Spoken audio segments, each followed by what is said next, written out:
Tila kinakabahang saad ng malditang bata. Is he angry? May kinakatakutan pala ito. Halata kasi sa ekspresyon nito ang takot nang mabanggit ang ama nito. Bakit? Nananakit ba ang tatay nito? Naku, kung oo ay kawawa naman ito. Pero itsura naman ito ay yung tipong hindi malalapatan ng kahit anong lamok. No, but he is worried. Next time, don't go out alone. Ano kung napahamak ka? Kami ang mapapahamak kay kuya. Pasaway ka talaga. Tama naman ang tito nito. Bakit ba kasi umaalis ito ng bahay na mag-isa? Bata pa rin ito. Dapat dito, kinukulong sa bahay nang hindi na makakahawa ng sama ng ugali. I was worried so I decided to visit you, but I don't remember where your house is, she explained. Excuse me, singit ko sa kanilang dalawa. Mukha kasing wala silang pakialam sa presensya ko. Binaliwala nila ang kagandahan ko. Nakakahiya naman sa kanilang dalawa. Hindi naman din pwedeng basta na lang ako umalis at iwan sila.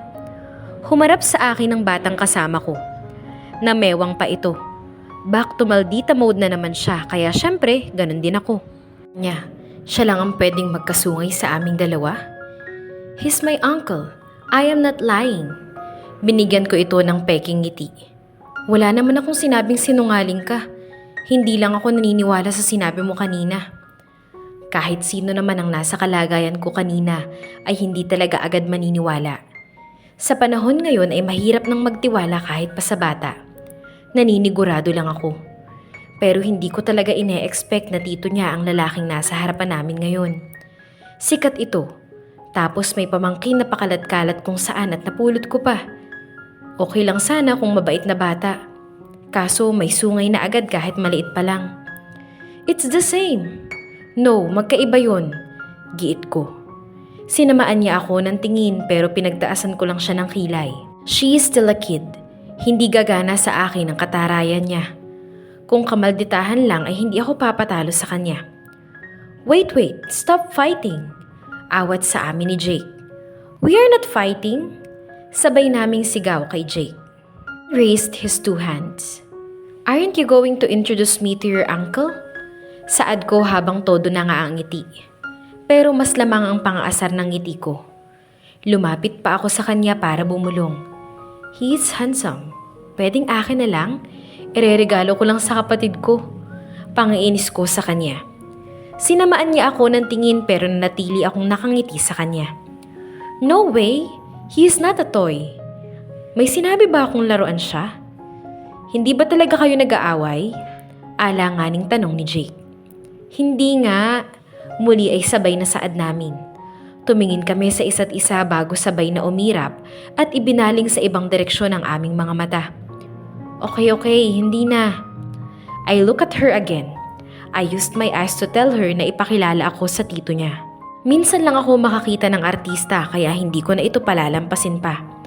Kung pwede nga sanang magpa-picture dito para mang-inggit si Kelsey, kapag pinakita ko ay gagawin ko. Kaso nahihiya naman ako. Mahihiya pa naman ako sa katawan kahit na papano. Harap muna ito sa akin bago bumaling kay Jake. Tito Jake, meet Catherine. She is jobless according to her mother. Catherine, meet my uncle. Kailan pa ba nitong sabihin na jobless ako? Ang pangit ng introduction nito sa akin, kaya napanguso ako habang binabantayan ito at binabantaan ito ng tingin pero tinirikan lang ako nito ng mata.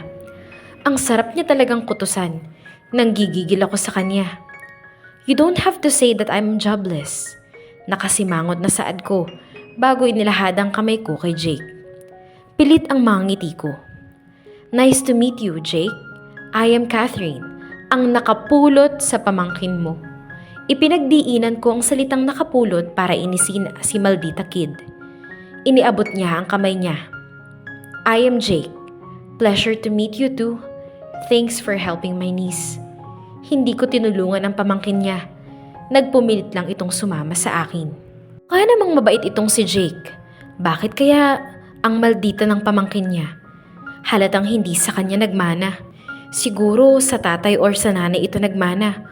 O kaya pinaglihi sa sama ng loob kaya ganyan ang ugali niya. Iuwi mo na nga yung pamangkin mo. Huwag niyong hahayaang makalabas ulit yan. Baka tuluyang nang mawala. Hindi ako nawala, no? I just lost my way at lalong hindi mo ako napulot. Pareho rin yun. No, it's not. Hep hep, tama na. Para kayong aso't pusa. Saway sa amin ni Jake. Pumagitna pa siya sa aming dalawa. Thanks again for taking care of my niece. She's just a little bit spoiled, so hope don't mind her attitude. What's her name again? Bulong ko. Nagtatakang tumingin ito sa akin. She doesn't want to tell me. Natalia. Her name is Natalia. Tumangu-tango naman ako. Natalia. In fairness, ang ganda ng pangalan niya. Ugali lang talaga ang hindi. Asking for my uncle's autograph? Singit ni Natalia at pumagitan sa aming dalawa. Natalia. Ngayon alam ko na ang pangalan niya.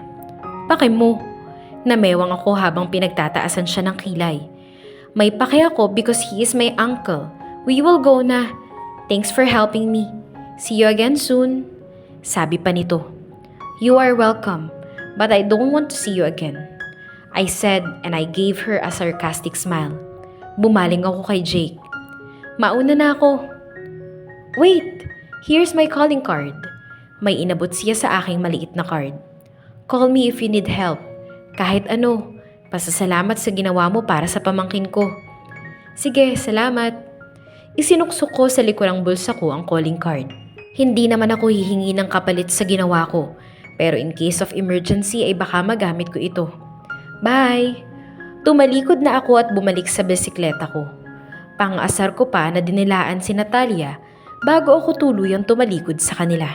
Nga na pamangkin ito ni Jake, pero hindi ko inaasahan na sa iisang subdivision lang kami nakatira. Siguradong matutuwa si Kelsey kapag nalaman niya ito, pero syempreng hindi ko sasabihin sa kanya.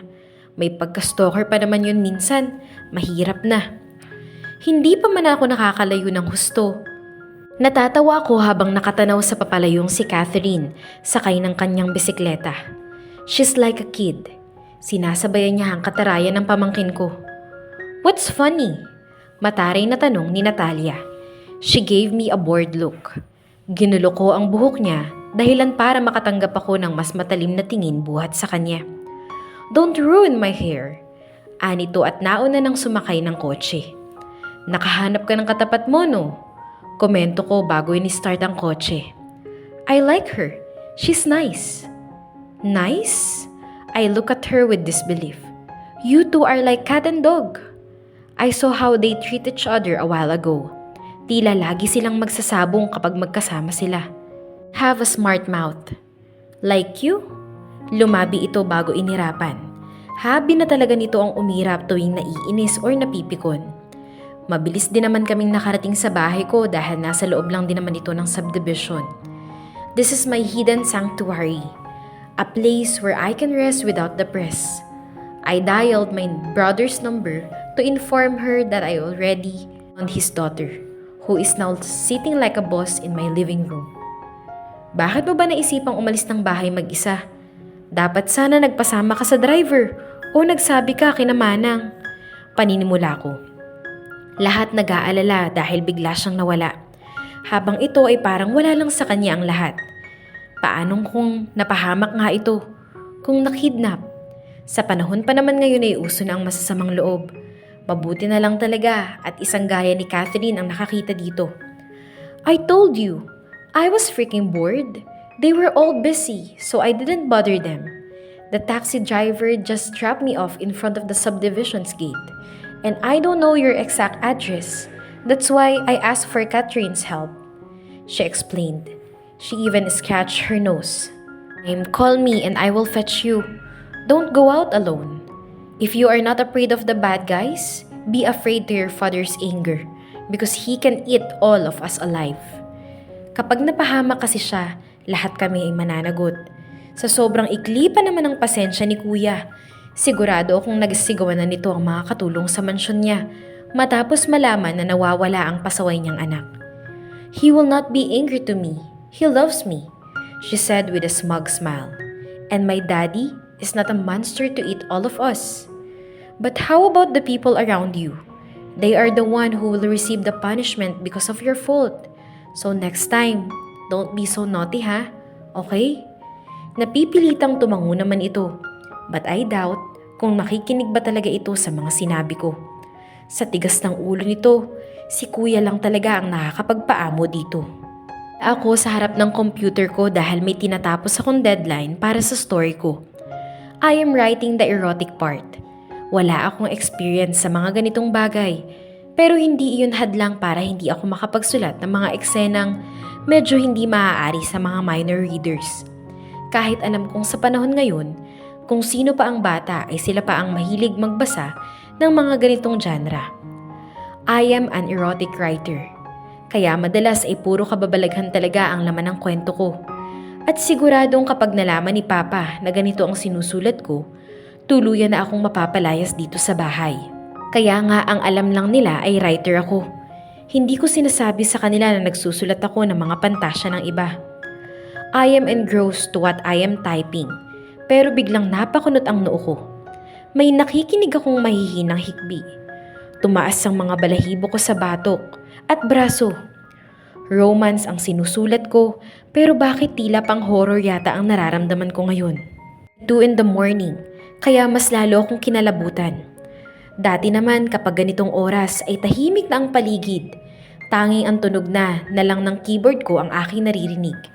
Binuksan ko ang main light ng kwarto ko. Lampshade na lang kasi kanina ang bukas. Pinakiramdaman ko ang paligid.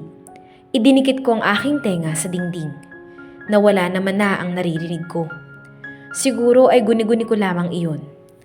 Bumalik ako sa pwesto ko, ngunit uupo na sana ako nang muli kong marinig ang mga hikbi.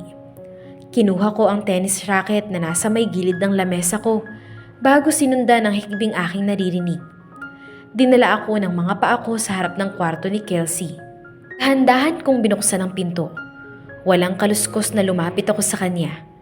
Patay na ang ilaw pero kitang-kita ko siya na nakaupo sa gitna ng kama habang nakabalot ng kumot at nakaharap sa laptop niya.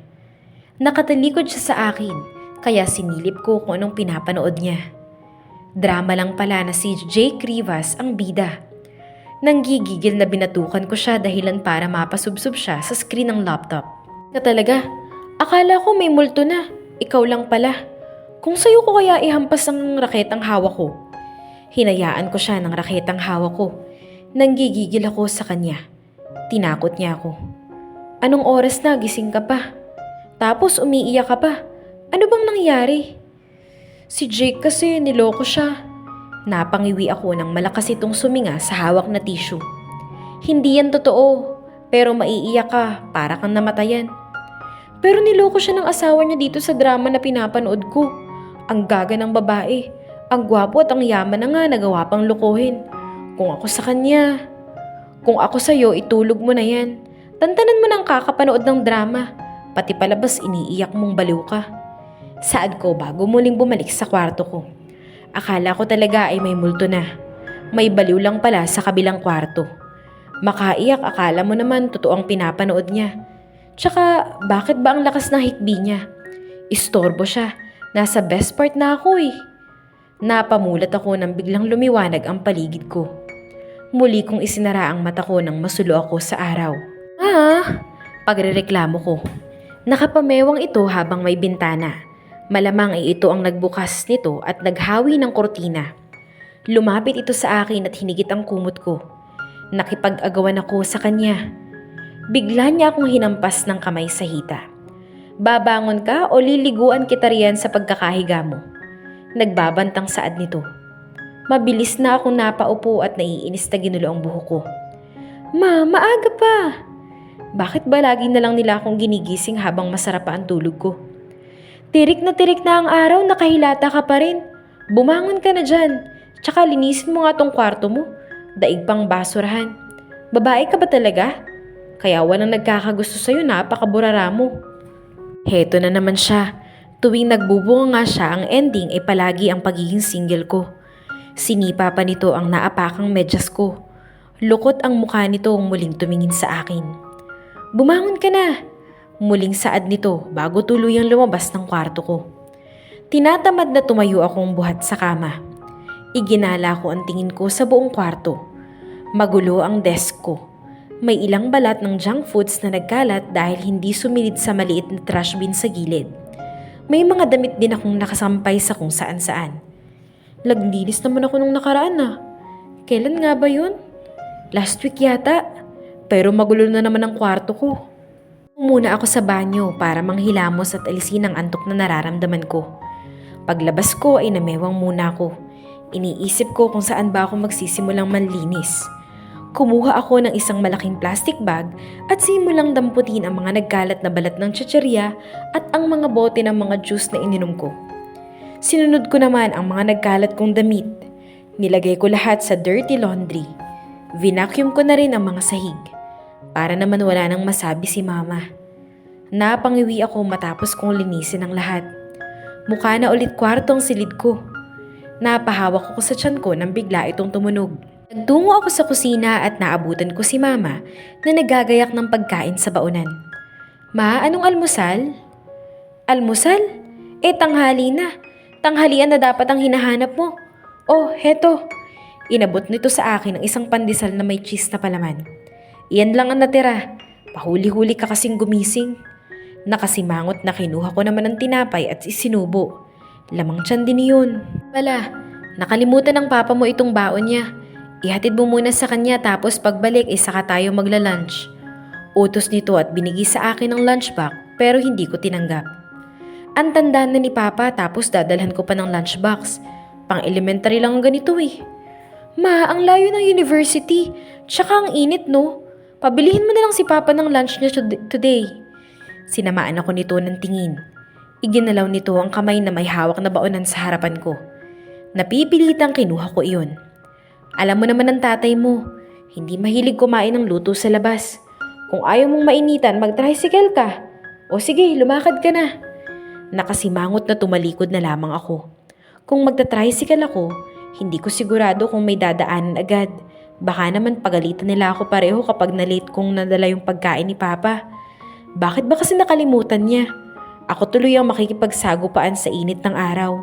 Sayang ang porsinal na kong kutis. Sumakay ako sa bisikleta ko at mabilis na nagpedal patungo sa university kung saan nagtuturo si Papa. Tulo na ang pawis ko nang nakarating ako after less than 15 minutes. Pabalandra kong itinigil ang bisikleta ko sa may gate. Dere-derecho akong pumasok. Kilala naman ako ng mga guard dito dahil maliban sa dito nagtuturo ang ama ko, ay dito rin ako nagtapos ng pag-aaral. Oh, Kat Sebastian, naligaw ka yata. Bati ng old PE instructor ko nang pumasok ako sa faculty room ng walang babala. Hello po, Mr. Trinidad. I am here to bring this. Itinaas ko ang hawak kong lunchbox.